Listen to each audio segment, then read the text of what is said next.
Quando se olha muito para o abismo olha de volta para você.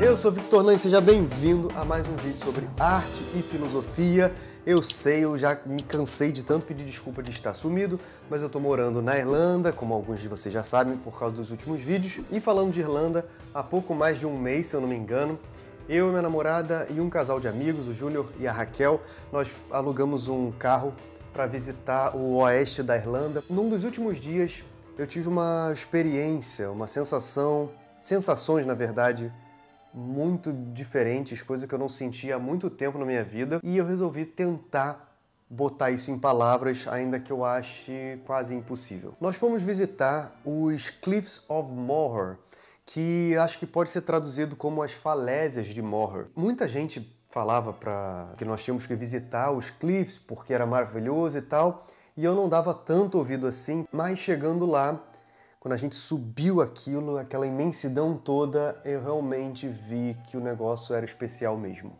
É incrível o que aquilo causa em algumas pessoas, pelo menos causou em mim. Essa ruptura da Terra, que gerou as falésias de Moher, isso aconteceu ainda na era glacial. A montanha congelou, houve uma ruptura do gelo, e subitamente aquilo se afastou pelo mar. E isso causa uma sensação muito estranha, porque quando você tenta olhar para aquele abismo, é tão grande aquele negócio, é tão imenso que eu me senti realmente uma poeira cósmica. Me fez sentir novamente algo mais puro, mais próximo de um ser bruto.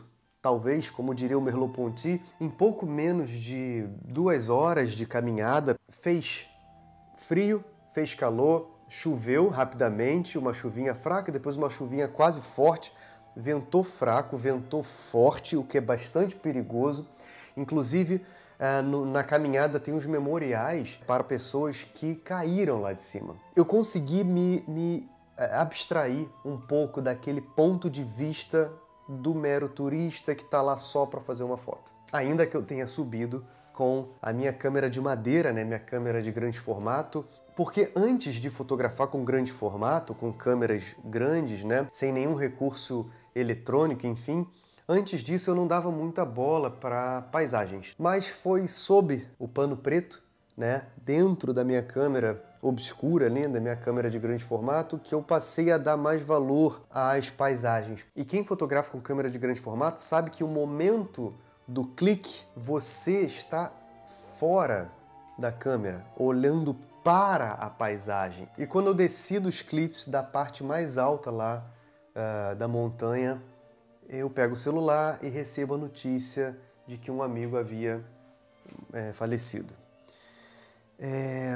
Tinha um tempo que a gente não se esbarrava, né? Porque a gente trabalhava no I Hate Flash, uma empresa de fotografia, trabalhávamos juntos. Depois que eu me afastei um pouco da empresa, a gente perdeu um pouco o contato. Mas ele estava sempre ligando para saber como é que estava, ou para falar bobagem, ou para uma vez ele me ligou do nada só para elogiar meu canal, dizer que tinha muito orgulho de ser meu amigo. Eu não vou dizer que eu tô aqui só por causa dele, porque seria sensacionalismo, mas o Davi, ou Bira, né, como ele era chamado, eu não gostava muito desse apelido, ele tinha depressão, mas quando não estava nos momentos de crise, ele era sempre muito alegre, botava todo mundo pra cima, elogiava quando tinha que elogiar, criticava severamente quando tinha que criticar para você crescer na sua profissão, ou seja, ou na vida, seja lá o que for. E quando eu passei por problemas psicológicos um pouquinho mais graves, eu não fui diagnosticado, eu não quis ser diagnosticado, mas eu tive uma ansiedade crônica, vamos dizer assim, e eu fiquei com medo de cair numa depressão braba. Foi um momento de transição da minha vida, né, que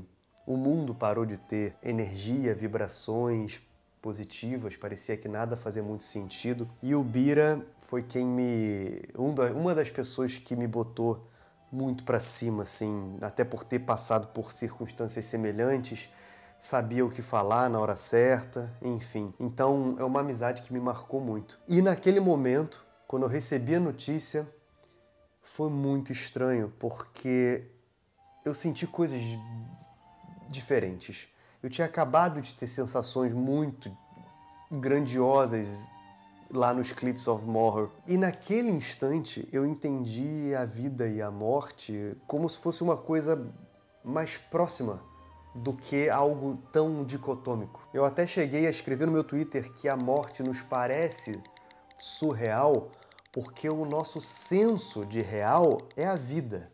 Mas naquele instante eu senti outra coisa. Eu não sei muito bem explicar, mas é como se o Bira tinha se dissolvido no todo, na natureza, voltou a ser cosmo. E a brisa, né, o vento das montanhas tinha uma função naquele momento de trazer as suas memórias para mim. E de lá para cá eu venho refletindo muito sobre o momento da não reflexão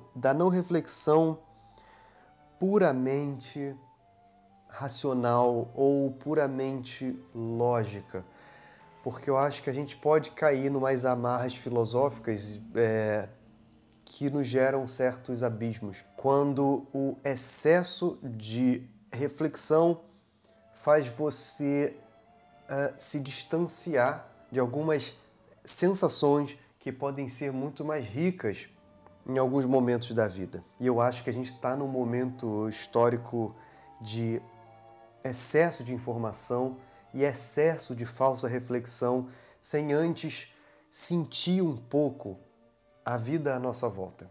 Eu nunca fui budista, taoísta ou nunca me afiliei, vamos dizer assim, a nenhuma instituição, mas eu gostava de pensar sobre, muito antes de me graduar em filosofia. E eu acho que esse budinha que eu trouxe para o meu cenário agora representa um pouco, de certa forma, esse novo momento da minha vida que eu queria passar para vocês, que pode ser importante para alguns, de talvez parar um pouco e observar apenas a sua respiração, observar o mundo à sua volta.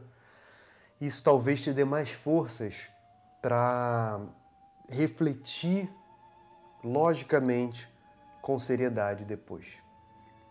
E eu prometo trazer nos próximos vídeos as fotos reveladas da câmera zona que eu fiz lá em cima, se elas tiverem ficado bonitas. Beijo.